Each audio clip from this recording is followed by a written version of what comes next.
Assalamualaikum warahmatullahi wabarakatuh. Perkenalkan, nama saya Delia Diamanta Novrianti Wahyudi dari kelas A1 dengan NIM 211F10026 dari Prodi Pendidikan Luar Biasa Universitas PGRI Argopuro Jember.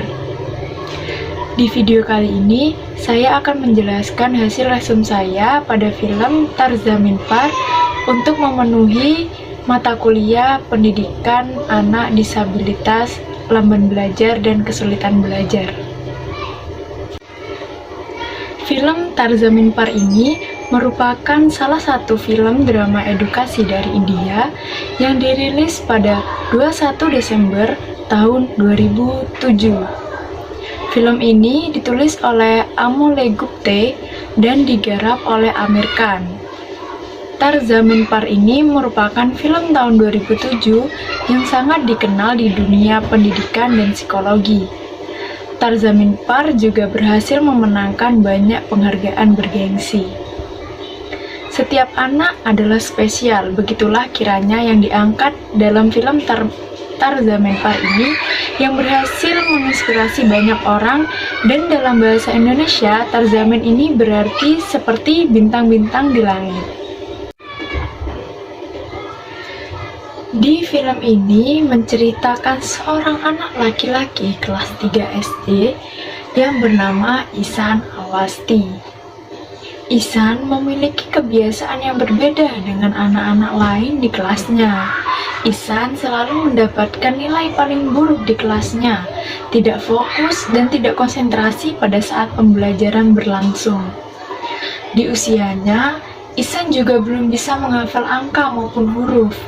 Hal ini membuat kemampuan akademiknya di sekolah sangat tertinggal dibandingkan anak sebaya yang lainnya. Ihsan juga selalu menghindari pelajaran, takut jika guru menyuruhnya membaca. Juga tidak bisa mengeja tulisan tangannya juga tidak beraturan dan banyak yang terbalik. Dia juga kesulitan membedakan huruf yang hampir sama, seperti B dan D. Lalu ketika dihadapkan dengan sebuah soal matematika, Ihsan mengerjakan soal tersebut dengan menggunakan imajinasinya. Hal ini mengakibatkan seorang anak tidak mampu membaca dan menulis karena kebingungan saat melihat huruf. Karena Ihsan tidak dapat menulis dan membaca seperti teman seusianya, dia seringkali dianggap bodoh oleh guru di sekolahnya.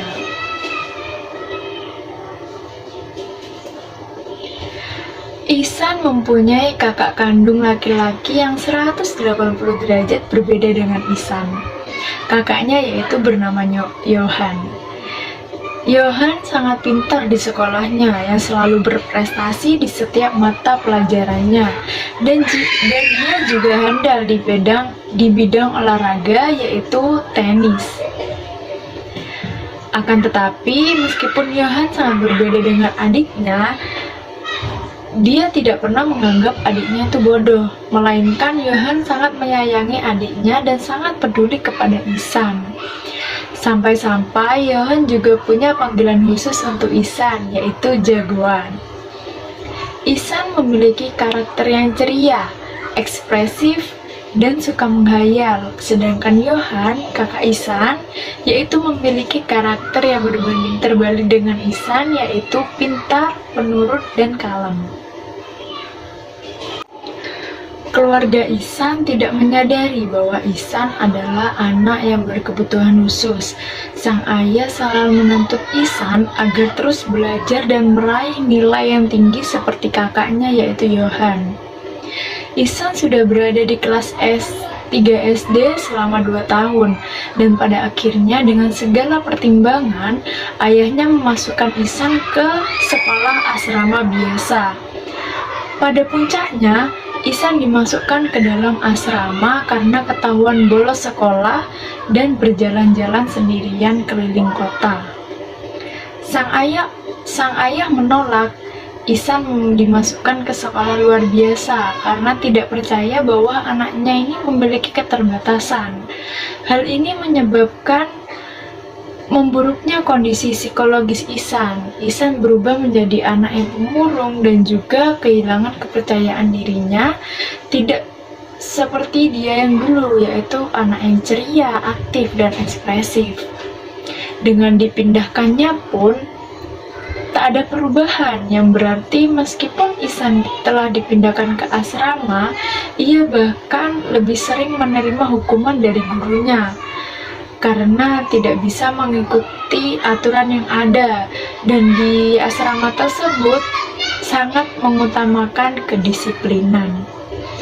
Ihsan sebenarnya sudah berusaha, namun semakin ia berusaha, maka ia semakin bingung karena ia merasa semua huruf itu menari-nari di kepalanya, dan karena tekanan yang ia terima dari guru, dia pun tidak mau menggambar lagi.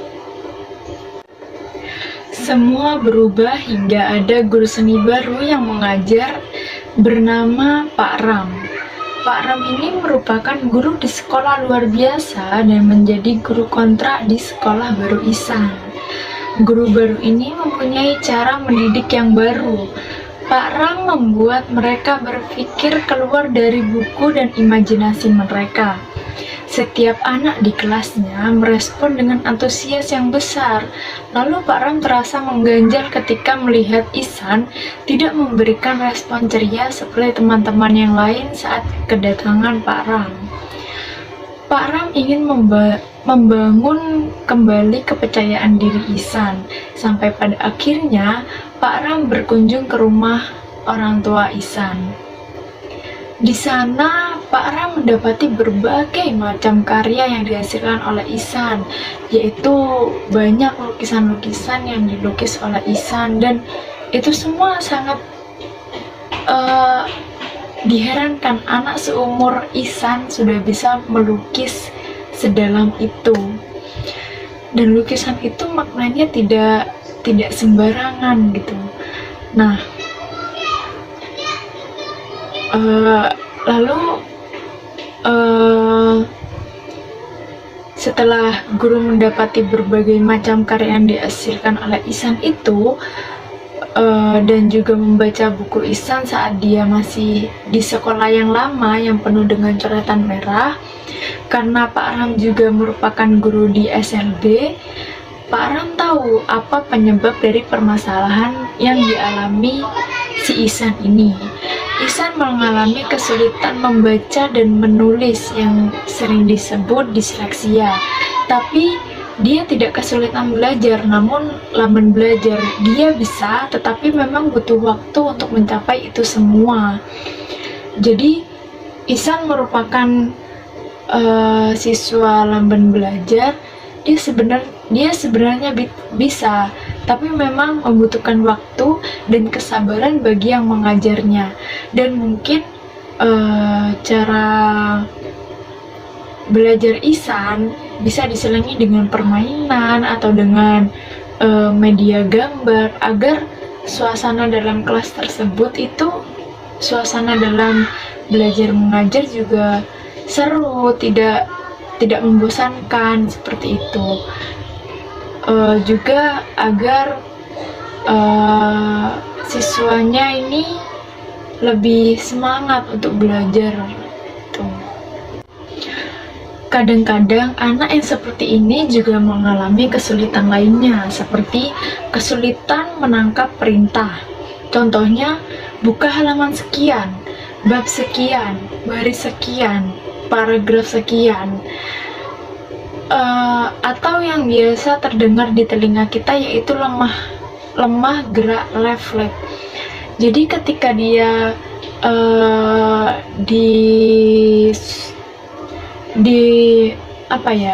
disuguhkan sebuah perintah, dia tidak langsung dapat menjalankan perintah tersebut gitu loh.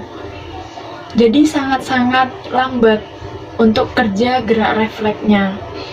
Nah, Hal ini juga membuat Ihsan kesulitan memasang kancing bajunya sendiri, mengikat tali sepatunya, dan juga Ihsan tidak bisa menangkap atau melempar bola dengan baik karena dia tidak bisa memperkirakan berapa besar ukuran bola, seberapa jauh jaraknya, dan kecepatan bola tersebut.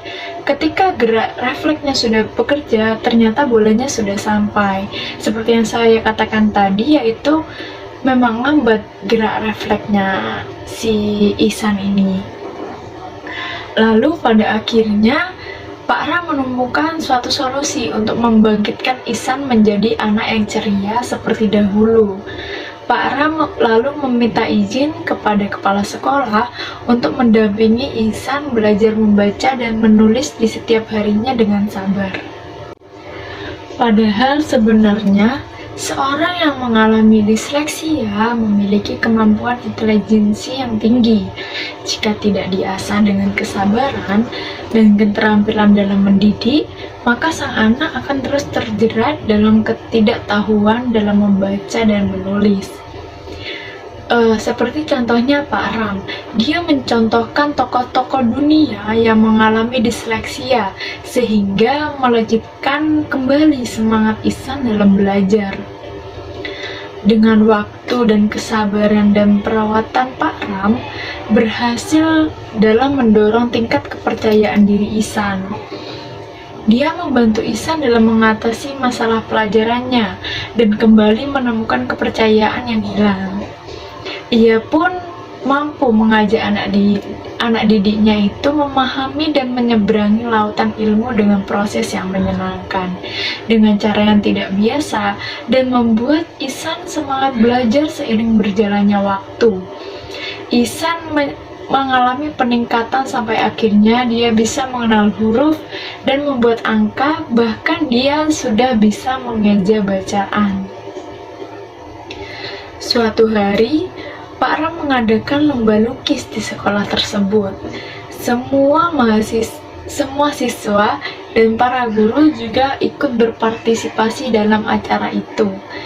Di acara itu juga Ihsan benar-benar menunjukkan bakatnya sampai semua orang tercengang melihat hasil karyanya, di mana Ihsan mendapatkan posisi nomor 1 di lomba tersebut, dan lukisannya menjadi sampul buku tahunan sekolahnya.